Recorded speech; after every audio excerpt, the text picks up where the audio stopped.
Stai cercando come fare un sistema di mira per la prima e terza persona su Unity? Sei nel posto giusto. In questo video partiamo con un player controller 3D che utilizza il nuovo input system e il character controller.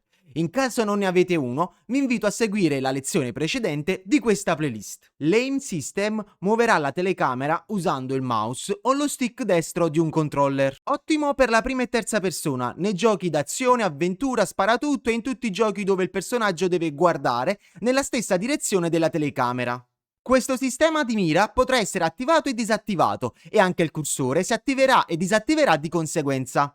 Disattivare la mira può essere utile quando dobbiamo aprire un menu o far abbassare e riporre le armi. Ma ora iniziamo la costruzione di un aim system. A video mostro i componenti che servono al player per il sistema di mira con telecamera.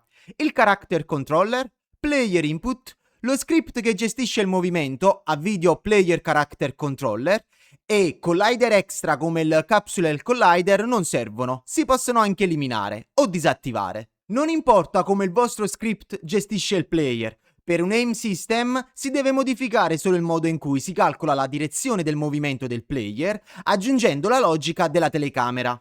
Per prima cosa, la main camera non deve essere figlia del player e non deve neppure seguire il player. Dentro il player creo invece un nuovo game object vuoto e lo chiamo camera target. Camera target rappresenta il target che la telecamera dovrà seguire ed il punto attorno al quale dovrà orbitare. Il motivo per cui non diamo il player come target alla main camera è per il suo pivot. Potrebbe trovarsi ai piedi del player o, come nel caso della capsula, in una zona centrale. Meglio posizionare il target dove dovrebbe stare la testa del player. Le mesh umanoidi di solito sono alte 2 unità, proprio come la capsula. Ora inseriamo una nuova action per il controllo del mouse. Apriamo il nostro file player input action e creiamo una nuova action e chiamiamola look. Look deve restituire due valori, movimento orizzontale e movimento verticale. Quindi impostiamo action type su value, control type su vector2. Aggiungiamo come primo binding mouse delta. Il delta del mouse indica quanto il mouse si è spostato rispetto al frame precedente.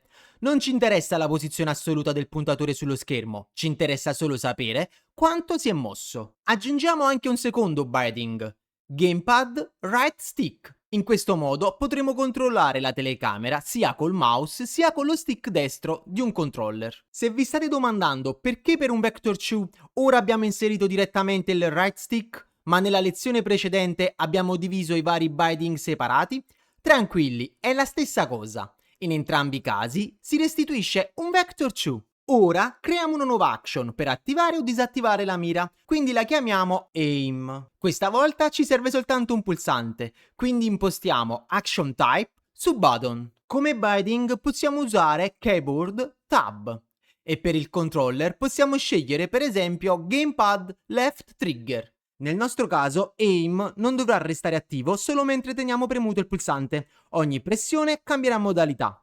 Primo clic, aim attivato. Secondo clic, aim disattivato. E quindi un sistema toggle. Salvate le modifiche. Ora creiamo uno script. Questo script serve per l'action look e potremo chiamarlo First Person Camera o Action Person Camera, perché oramai sia i giochi in prima persona che in terza ma action hanno gli stessi movimenti. La differenza è solo la distanza della telecamera dal player.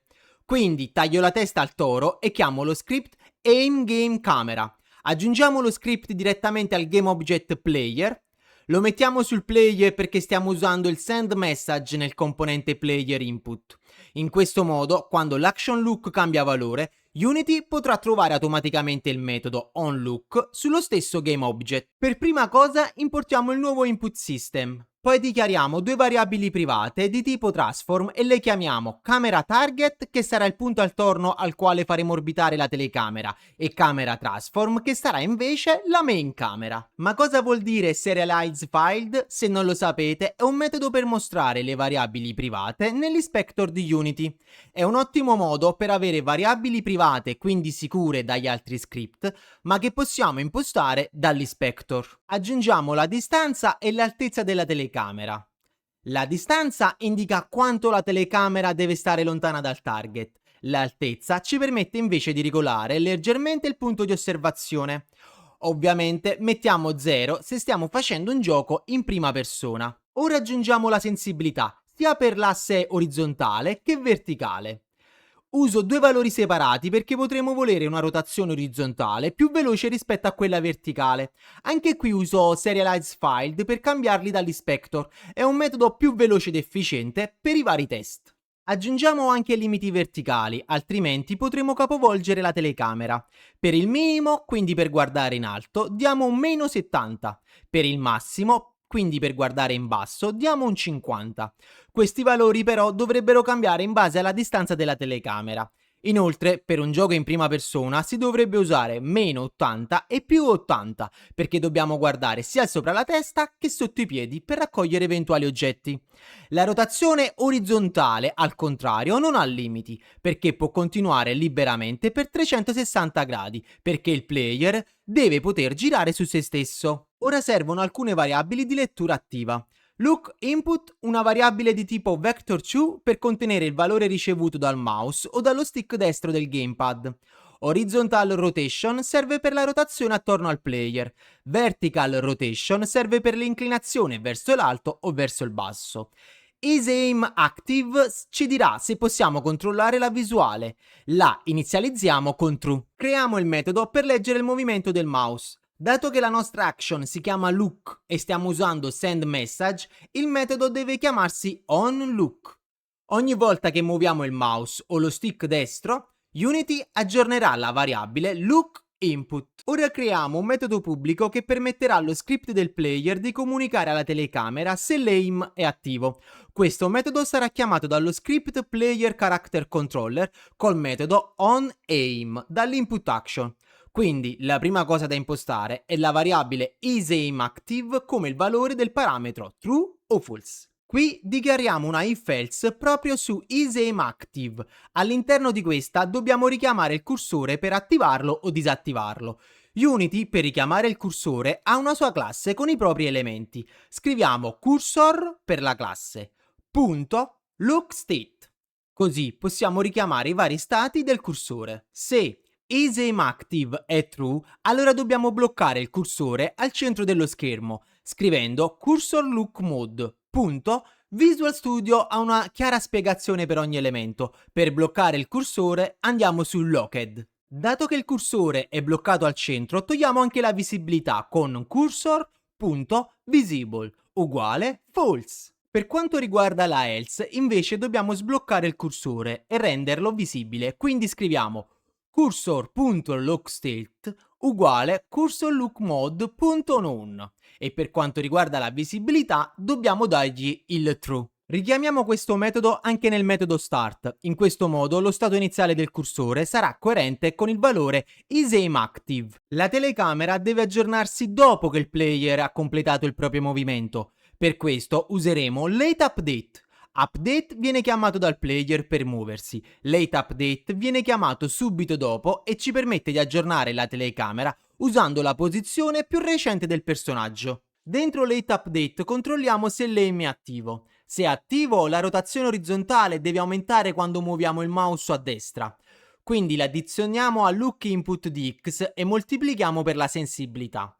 Quando lo muoviamo a sinistra, lookInput di X sarà negativo e quindi diminuirà.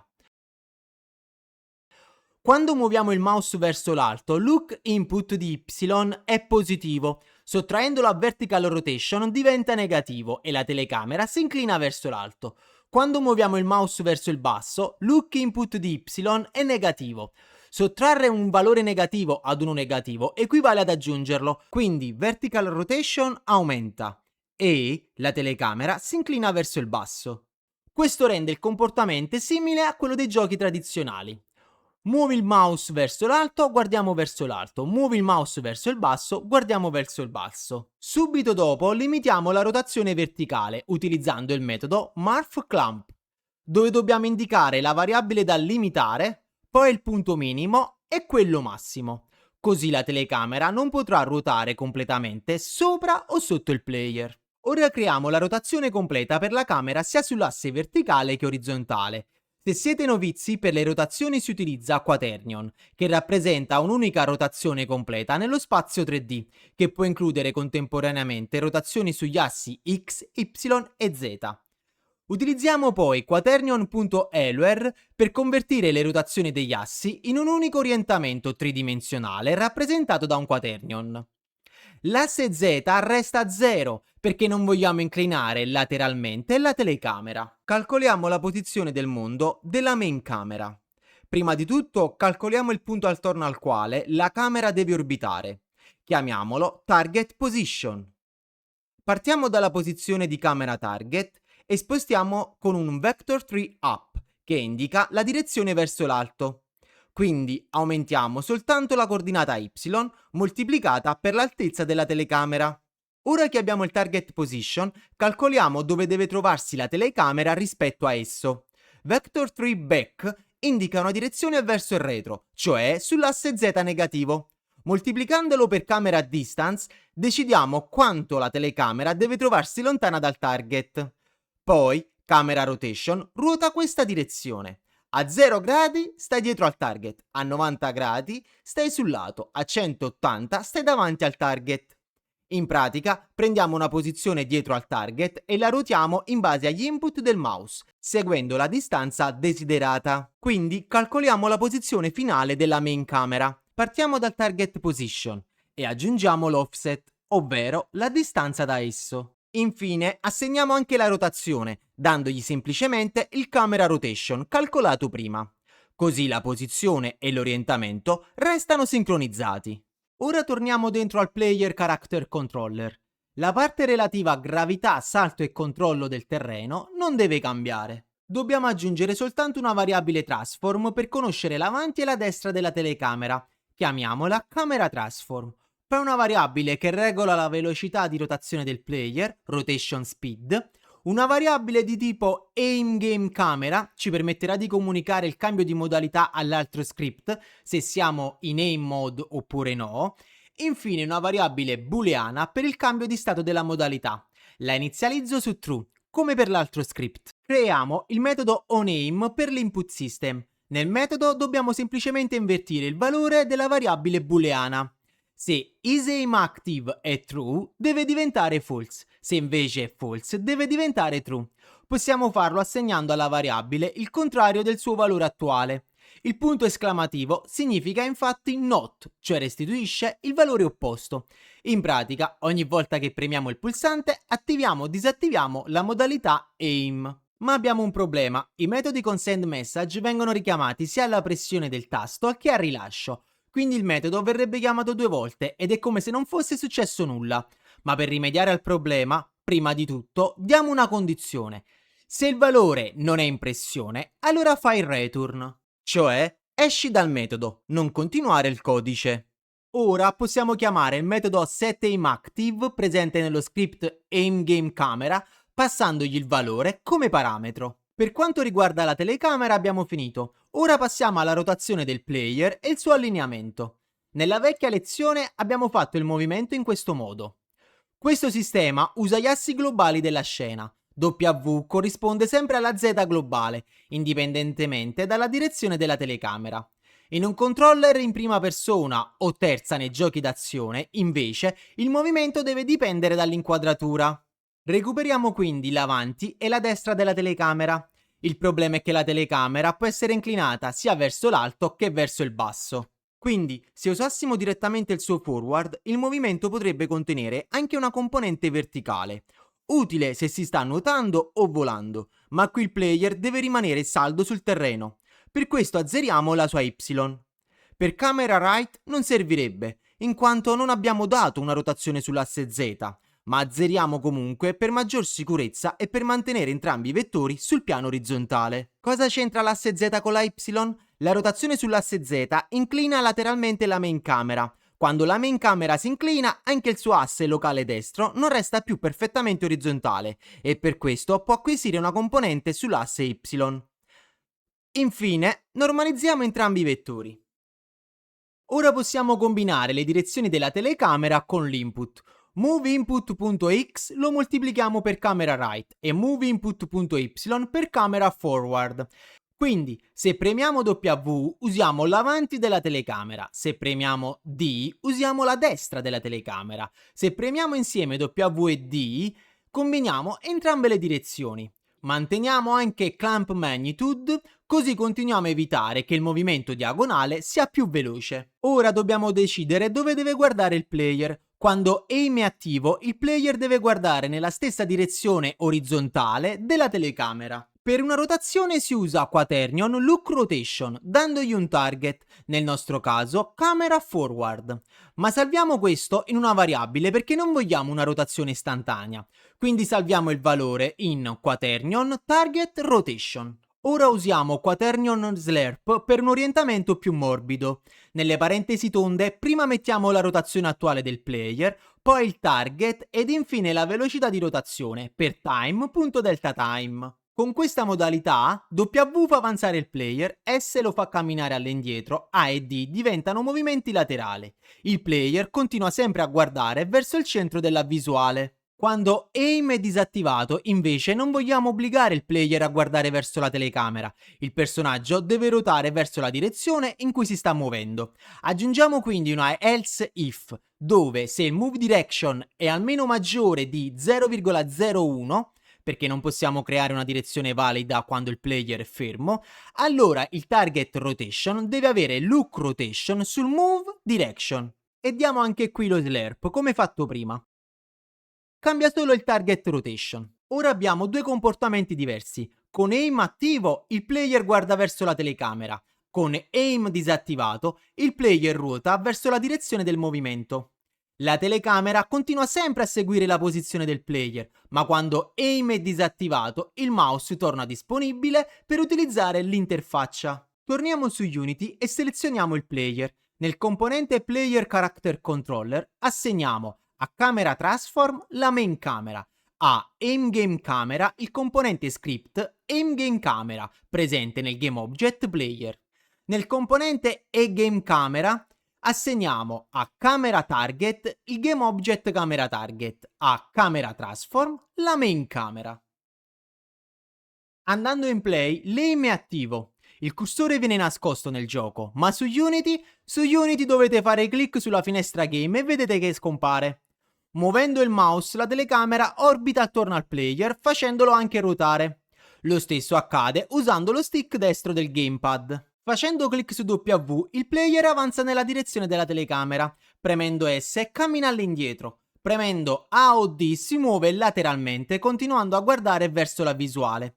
Ovviamente anche con lo stick sinistro succede. Ora premiamo Tab, l'aim viene disattivato, il cursore torna visibile e possiamo utilizzarlo liberamente e il mouse non ruota più la telecamera. Il movimento del player continua comunque a dipendere dalla direzione attuale della telecamera, ma ora il personaggio non è più obbligato a guardare verso il centro dello schermo. Quando premiamo un tasto, ruota verso la direzione in cui si sta muovendo. Premendo nuovamente Tab riattiviamo l'aim. Per il momento stiamo usando aim semplicemente come cambio di modalità del controller. Sarete voi a implementare altre logiche di base. Ad esempio, in un inventario probabilmente vorrete anche impedire al player di muoversi mentre il cursore è libero. Attenzione, la main camera funziona, ma può ancora attraversare muri e altri oggetti possono coprire il player.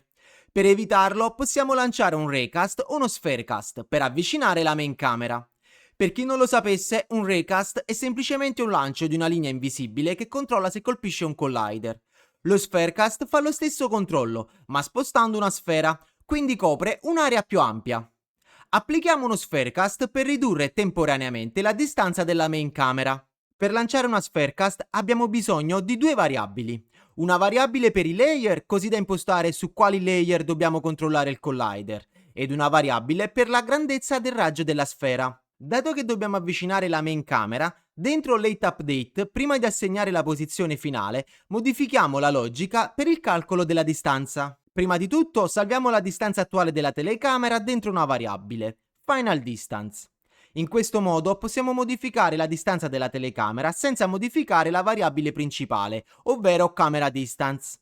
Perché ad ogni late update la camera distance inizialmente deve essere sempre col valore predefinito. Ora, dentro una if, lanciamo uno spherecast. Si inizia indicando la posizione di partenza della sfera. Inseriamo la posizione del target che deve guardare la telecamera, il target position. Essendo una sfera e non un raycast, indichiamo anche il raggio della sfera, tramite la variabile dichiarata poco fa. Al seguito indichiamo la direzione del raggio. Dato che dobbiamo raggiungere la main camera, inseriamo per l'appunto dove dovrebbe trovarsi la main camera, calcolata in camera offset. Ora dichiariamo la variabile che deve restituire il raggio se colpisce un oggetto. La variabile è di tipo raycast hit. Chiamiamola hit. Ora indichiamo anche la distanza che deve percorrere questo raggio. Dato che deve raggiungere la telecamera, è giusto inserire la camera distance. Infine, inseriamo anche la variabile che contiene i layer scelti. Questa condizione restituisce true solo se il raggio della spherecast colpisce un GameObject che ha un layer valido, altrimenti restituisce false. Se colpisce qualcosa significa che c'è un oggetto tra la camera e il suo target. Quindi cosa deve fare? Semplice, modificare la distanza della telecamera. Abbiamo salvato questa nella variabile final distance, proprio per le modifiche. Quindi prendiamo final distance e diamo la distanza del GameObject trovato con hit.distance. Quindi, infine, ricalcoliamo la camera offset. Solo che invece di camera distance gli diamo la nuova distanza modificata, ovvero final distance. In conclusione, calcoliamo la camera offset, ma se c'è un GameObject, allora modifichiamo la distanza e ricalcoliamo la camera offset. Poi la camera offset viene passata alla camera transform position come già fatto in precedenza. Sì, se non c'è un GameObject ricalcoliamo 2 volte la camera offset. Ci sono modi più puliti per scrivere questa logica, ma questo è quello più veloce da spiegare. Ora, andando su Unity, alla camera collision layer dobbiamo mettere il layer dei GameObject statici. Essendo un test, qui sono tutti di default, quindi basta inserire questo valore. Andando in play possiamo vedere come la camera non va più dietro ai muri, anzi si avvicina. Abbiamo creato un aim system per giochi action in prima e terza persona. Per la prima persona non dovete fare altro che impostare la distanza della main camera a 0, così come l'altezza. Ovviamente ogni player controller avrà le sue logiche, ma questa è un'ottima base di partenza. Nella prossima lezione aggiungiamo le animazioni. Iscrivetevi al canale per non perdere nessuna lezione.